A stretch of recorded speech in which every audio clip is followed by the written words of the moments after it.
if I am if I only understand Hindi and he's trying to explain me something in English, will I understand? No. So there is a definite language that needs to be set in order to do the communication between two people. Yes or no?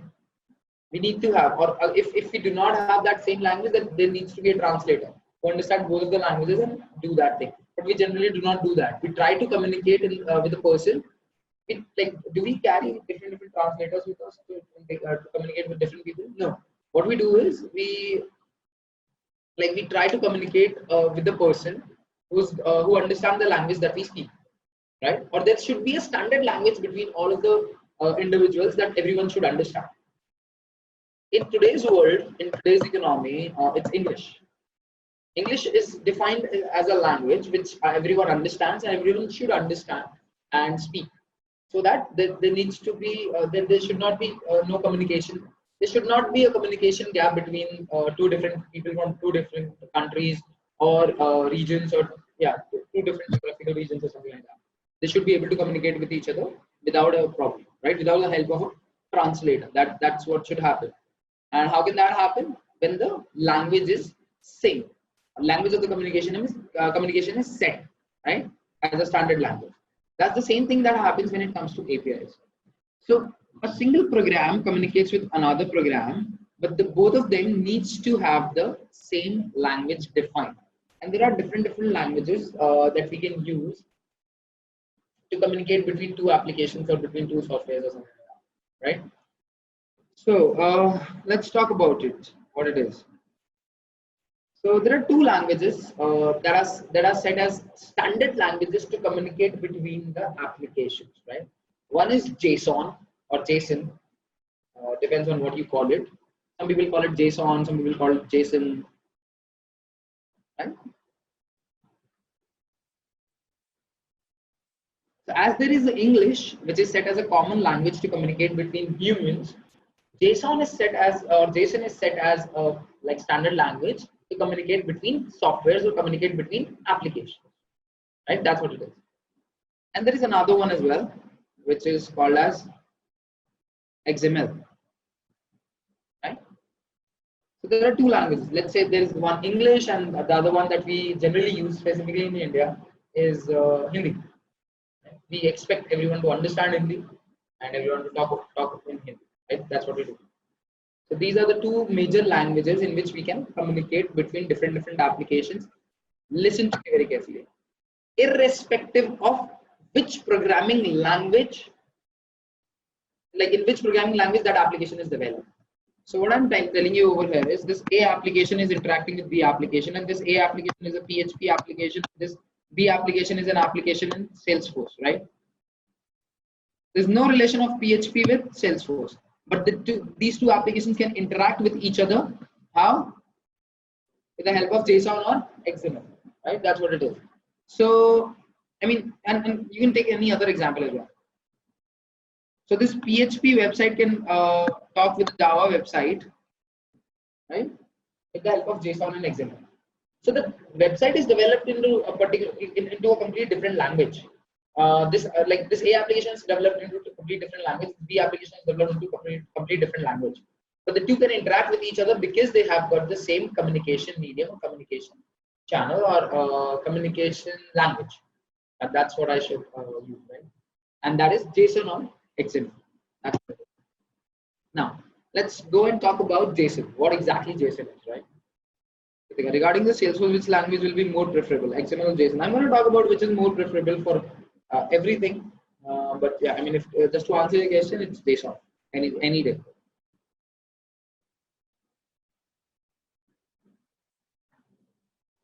Guys, JSON stands for JavaScript Object Notation, and it is a lightweight language format used to interact between different systems and softwares. It is widely used as it is very easy to read and write by humans, and also very easy for machines to pass and generate. Okay, listen to me. Who is writing the software? A human, right? So, I mean, earlier there was assembly language that we were using. Then we were using machine language. Then we were using programming language. Then we started using object-oriented programming language. Then we started using this. We started using that. so that the programming gets easier for the developers. And right now we are like point and click, drag and drop, everything's done automatically. Do you even know a single line of assembly language? Not at all. Do you even know a single line of machine language? Any code of machine language? No. You have not seen punch cards. Even I have not seen the punch card that we used to use earlier in machine language, right? So, I mean, everything is getting abstracted, right? Everything is getting abstracted and more easier for humans day by day. That's what it is. And JSON is the single language or single communication language that is easily understandable by humans as well as machine, right? Machines can also understand it easily and execute accordingly, and humans can also understand it easily and execute accordingly. So this is the kind of language that both of the people, machine as well as a human, can understand easily, and that's the reason JSON is widely used as a communication language between different systems.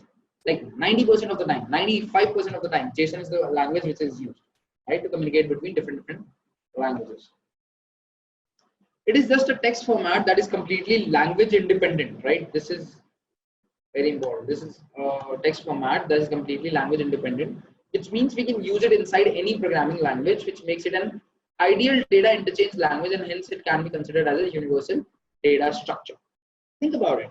Data structures are basically defined for every language. What if I tell you that there is a universal data structure? That's something unique, right? That's something very, I mean, yeah, very important or very useful, that there is a universal data structure and you can use that data structure in any language. So that's what the power of JSON is, right? And hence it can be considered a universal data structure. That's it. Okay, so JSON is built on two structures, object and array. So like a simple JSON object has two things, name and value, right? Collection of name and value pairs. So name and value is basically a pair, which is there when it comes to object, and an array is basically an ordered list of values. Let's talk about it. So a JSON text or a JSON object is always written in key value pair, where key is written like this, and inside the curly braces, key first you have to write down, and then with colon you have to write down the value. So over here, if I want to say that name is the key, and the value that I'm passing with name is Shrey. So this is an example of a JSON object, right? This is basically a JSON text, and if I use multiple JSON text together, that will form a JSON object. This complete is also a JSON object. There's no doubt about it. But I mean, this is like a better example of JSON object, where key 1, value 1, key 2, value 2, key 3, value 3 is completely called as a JSON object. And example of it is name, Shrey, comma, age, 23, city. That's how it works. Okay, so here a value can be string in double quotes, or a number, or true or false, or null, or an object, or an array. So inside a value, you can pass a list of values as well. That we're going to see later on. Here is the way you can pass a list of values. So name, you want to pass 4 names together. So how are you going to pass it? Write down the key, specify the colon, then use the square brackets, and inside square brackets separate the values by comma. This key needs to be unique. Yeah, definitely, because of like, okay, so over here, if I'll write down name again, then what sense does it make? There will be a confusion. There will be a problem when it comes to passing this particular string or generating something from it. Not while you're passing something, because it is considered as a simple text. So while you will be passing, there will be no error that you will face. But while parsing it, so there's passing and there is parsing. While parsing it, you might face a problem, depending on what code you have written. Clear? Okay. Another way. Employees. I want to pass an information about employees. So this is the key that I've passed, and inside it I've mentioned different JSON objects. So this is a JSON that I've created, which which contains a list of JSON objects. Right? This single is a JSON object, and this second one is also a JSON object, and this third one is also a JSON object, and this fourth one is also a JSON object. Okay, JSON structures can be nested as well. JSON structures can be nested as well. That means a single JSON object can have nested JSON objects as well. See, first name Amit, last name Bansal, age 58, address this, and inside address I've passed another key and value pair. Can you see that?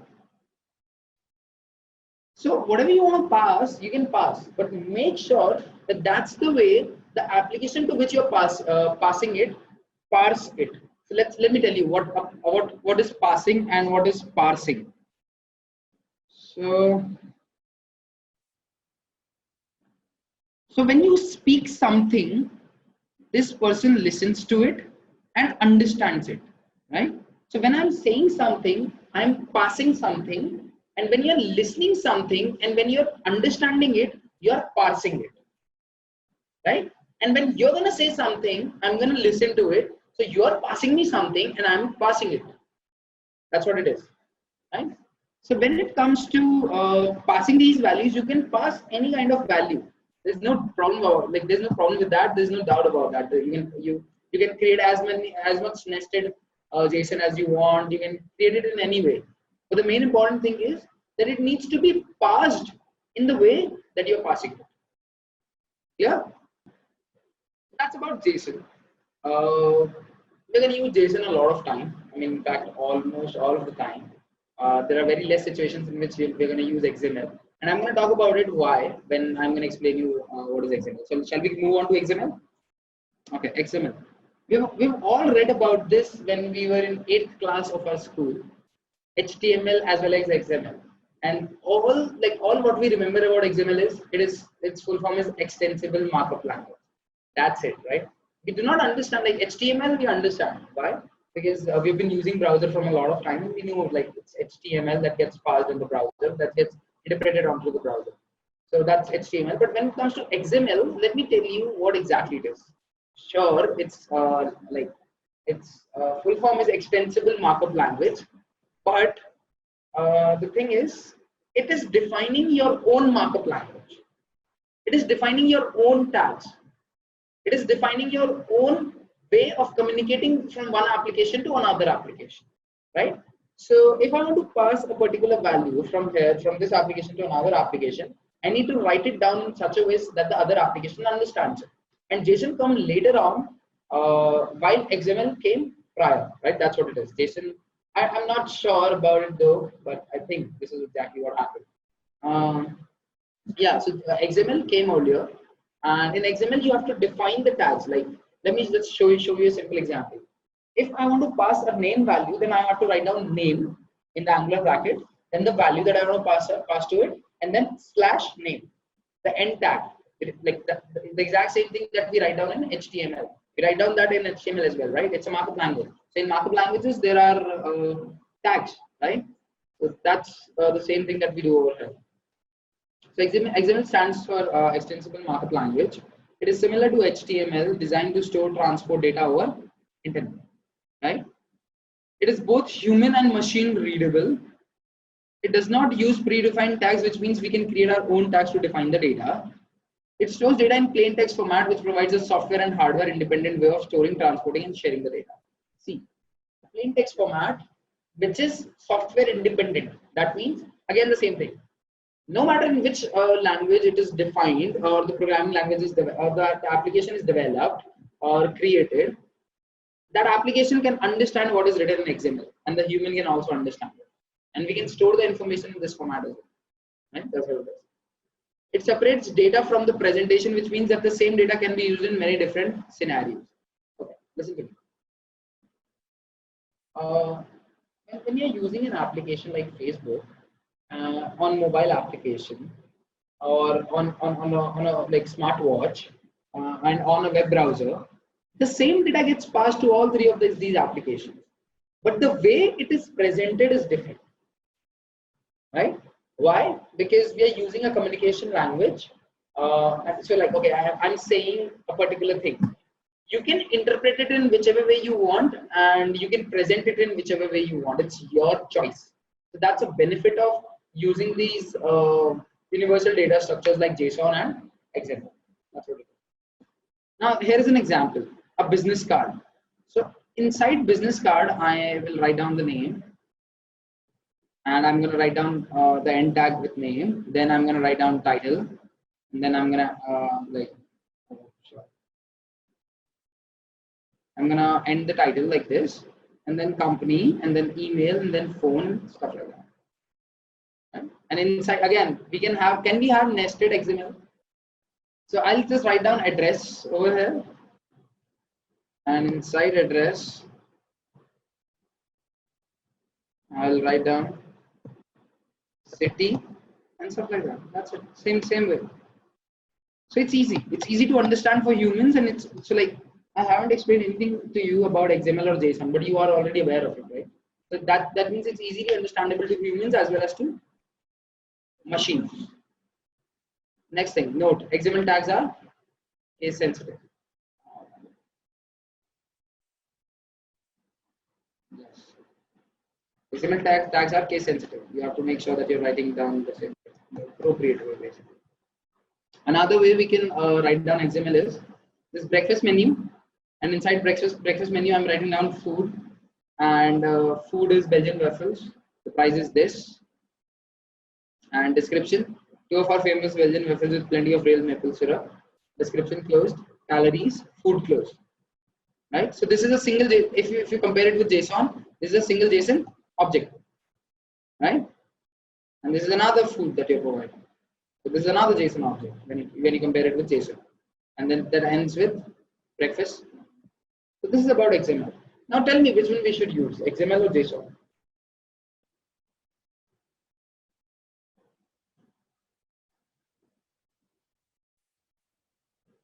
Reason. Why JSON? Parsing. Yeah. Okay. And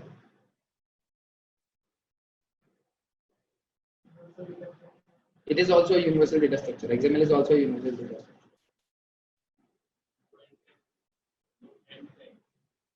That's one of the most important reasons why we do not use XML, we use JSON.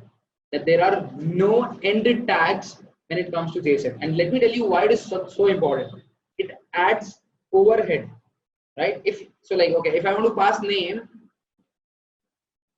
1, 2, 3, 4, 5, 6, 7, 8, 9, 10, 11, 12, 13, 14, 15, 16, 17, 18, 19, 20, 21, 22, 23, 24, 28.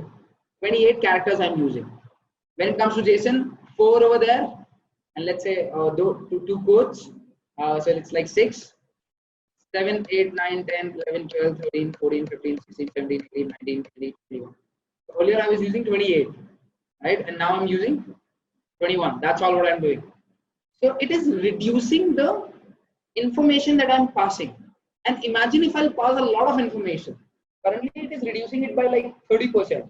So if it will reduce the text or the information that I'm gonna that one application is gonna pass to another, it is gonna the application or the interaction between the application will become faster. We wait for the video to be loaded, to be what do we call it? Buffer, right? To buffer it, right? To buffer it or to get it processed, right? So over there, why we are waiting for it is because the information that we are getting from the server is a lot and it needs time to process that information. But imagine if you're getting less information. So first thing is, if you're taking more information from the channel, it will take more time. And if you're taking less information from a particular channel, it will take less time. And if it will take less time, then the application will become much faster. So that's number one reason. The data that you pass, if it will not have end tags, it will be short. The data will be short, but still will have the same meaning. Yes or no? Will it have the same meaning? Definitely. So it will have the same meaning and it will execute faster, and there is less data that we need to store or that we need to pass. So there are no end tags when it comes to JSON. Okay. Like both can be used when you talk about passing information from the client and the server. But there are some situations in which JSON is similar to XML. There are some situations in which JSON is not similar to XML. Let's talk about it. Both JSON and XML are self-describing. That means it's human readable. Both JSON and XML are hierarchical. That means we can have nested values and nested information. Both JSON and XML can be parsed and used by lots of programming languages. That's similar, right? But the thing which is not similar, JSON is not similar to XML because JSON doesn't use end tag, right? JSON is shorter. JSON is quicker to read and write. JSON can use arrays. This one, XML cannot use arrays. JSON can use it. So these are the differences because of which we'll use JSON. Okay, now let's talk about why JSON is better than XML. XML is much more difficult to parse than JSON. Indeed, it is. XML is very, very difficult to parse. Whereas when it comes to JSON, there are pre-built classes that are provided by applications to parse the JSON. That's what it can use. JSON is parsed into ready-to-use JavaScript object. Exactly what I was describing right now. I mean, it's already a JavaScript object that you just need to parse using the predefined classes that are going to be provided by the programming language in which you are passing that. Right? Parsing that. JSON has less size than XML because XML carries end tags as overhead, which increases the size of data that is transported, whereas in JSON there is no end tag, which reduces the size of the data. Again, the same thing. Easily defines the data as compared to XML. That's what it is. So these are some situations because of which we're going to use JSON. But there are some situations in which we have to use XML only, or we need to use XML only. I'm going to talk about that. Okay. So all the metadata of Salesforce gets stored in an XML format only. And if you want to create something using code onto Salesforce, then we're going to use XML only. We cannot use JSON at that situation. So if the application only understands, so if you only understand Japanese, even if English is so good, I cannot talk to you in English, right? So that's what the same thing is. If the application understands only XML, then I'll have to use XML only, right? If the application only supports XML, then I have to use XML. There's no choice that I can use any other language or like JSON. Is it clear with everyone? Sure. Good.